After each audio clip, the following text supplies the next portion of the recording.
Assalamualaikum warahmatullahi wabarakatuh. Halo anak-anak, bagaimana kabarmu hari ini?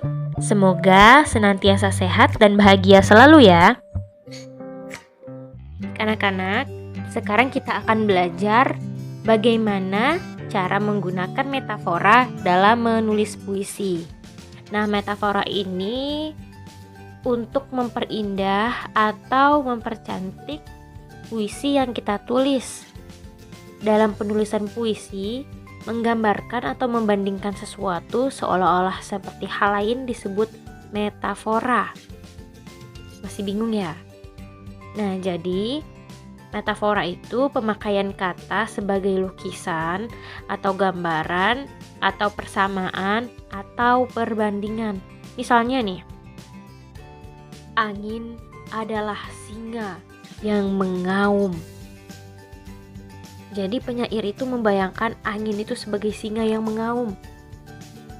Kenapa kira-kira penyair itu menciptakan gambaran singa di dalam otak kita? Bisa jadi dalam penggalan puisi angin adalah singa yang mengaum itu, angin yang dimaksud adalah angin yang besar, angin yang suaranya kencang, seperti ngauman singa. Gitu. Paham? Oke, sekarang kita ke contoh soal selanjutnya. Di setiap bait-bait yang akan kita lihat di puisi Matahari ini itu menggunakan metafora. Di bait yang pertama ya, matahari adalah perahu kuning melayari laut yang tenang. Jadi katanya matahari itu ibarat perahu yang kuning. Jadi kan kalau matahari kan warna kuning tuh ya. Nah, karena ini temanya tentang laut, perahu kan ada di laut. Jadi langitnya itu ibaratkan laut. Jadi matahari adalah perahu kuning melayari laut yang tenang. Langit kan warna biru ya, kayak laut kan, tapi dia nggak ada ombak, dia tenang. Jadi langit itu diibaratkan laut yang tenang. Jadi di sini ada dua metafora, ada untuk matahari, ada juga untuk langit. Kemudian bait yang kedua, sekeping uang emas meluncur dari jembatan di surga. Nah, sekeping uang emas katanya. Coba kita pikir-pikir, uang itu berbentuk apa sih? Uang logam, lingkaran kan? Nah, sekilas matahari itu berbentuk lingkaran bukan? Iya. Nah, emas warnanya apa? Kuning. Nah, jadi matahari di sini diibaratkan uang emas. Kemudian meluncur dari jembatan di surga. Jembatan di surga. Kenapa diibaratkan jembatan di surga? Kenapa langit diibaratkan jembatan di surga? Jadi ibaratnya arwah kita itu dibawa ke langit gitu loh. Terus matahari adalah bola pantai kuning. Paham lah ya, bola berbentuk bulat, pantai kuning katanya. Paham kan? Kemudian melesat di langit yang cerah. Ini gak pakai metafora nih yang langit. Kemudian yang keempat, ialah sebuah titik merah di atas sehelai kertas biru pucat. Titik merah. Ini maksudnya waktu sore ya, karena matahari kan agak kemerah-merahan. Katanya di atas sehelai kertas biru pucat. Nah, biru pucat apa yo? Langit kan warna biru ya. Nah, sekarang yang kelima, matahari adalah tutup kuning botol susu mengapung dalam genangan air. Paham kan? Jadi coba kita lihat di sini ada ciri khas ya dari puisi ini. Ini ada 5 bait. Nah, setiap bait terdiri dari baris. Nah, baris kedua dari setiap bait itu menjorok ke dalam. Jadi boleh-boleh aja, sah-sah aja kalian mau menulis puisi dalam bentuk apapun.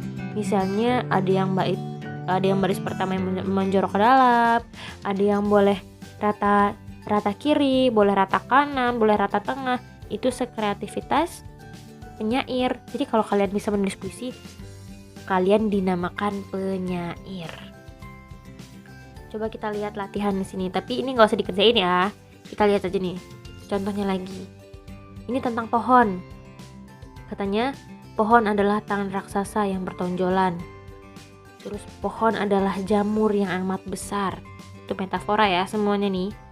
Pohon adalah otak batang paling atas. Pohon adalah isi, pohon adalah boleh diisi. Tapi ini tidak usah jadi latihan ya. Ini hanya untuk contoh saja. Nah, sekarang kita kerjakan aktivitas. Aktivitas yang warna kuning sebelah kiri ya, sayang ya. Aktivitas. Tulislah puisi tentang bulan menggunakan metafora tentang bulan. Ingetin. Buatlah gambar bulan sederhana di buku notes kalian atau di buku literasi kalian ya. Buat bulan sederhana. Jangan lupa diwarnain. Kalau nggak ada pewarna ya nggak apa-apa. Bentuknya bisa purnama, bisa bulan separuh, atau bulan sabit. Nah, tanyakan pada diri sendiri, bulan mengingatkan kalian tentang apa. Jadi kalau misalkan kalian menggambar bulan purnama, berarti kalian harus memadukan bulan purnama tersebut dengan benda-benda yang ada di sekitar kita. Bisa bola tenis meja, bisa juga koin 500-an ataupun yang lain. Nah, kalau bola separuh bisa juga. Bulan separuh maksudnya. Nah, bulan separuh bisa juga. Kalian bisa memikirkan benda-benda yang sekiranya setengah lingkaran tapi yang berwarna kuning. Terus bulan sabit bisa misalnya senyuman kan kayak bentuk U gitu ya. Terus juga bisa seperti pisang, seperti yang di bawah ini.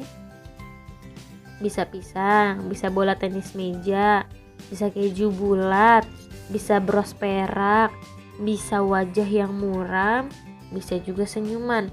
Nah, pisang itu berbentuk bulan sabit. Terus senyuman bulan sabit, terus satu lagi wajah yang muram. Nah, itu mengibaratkan bulan sabit juga. Jadi sekreatif kalian ya. Jadi kalau misalnya kalian mau buat bulan purnama, boleh pilih salah satu, boleh bros perak nih misalnya. Nah, terus jadilah dia puisi seperti ini awalannya. Rembulan adalah sebentuk bros perak. Ini sudah bagus. Dapatkah kalian memperluas atau melanjutkan metaforanya? Ingatlah latar belakang bulan itu ada langit malam atau angkasa. Jadi bait pertama itu bisa ditulis seperti ini. Rembulan adalah sebentuk bros perak pada gaun beludru sehitam tanah. Nah, tadi katanya sebentuk bros perak itu untuk bulan.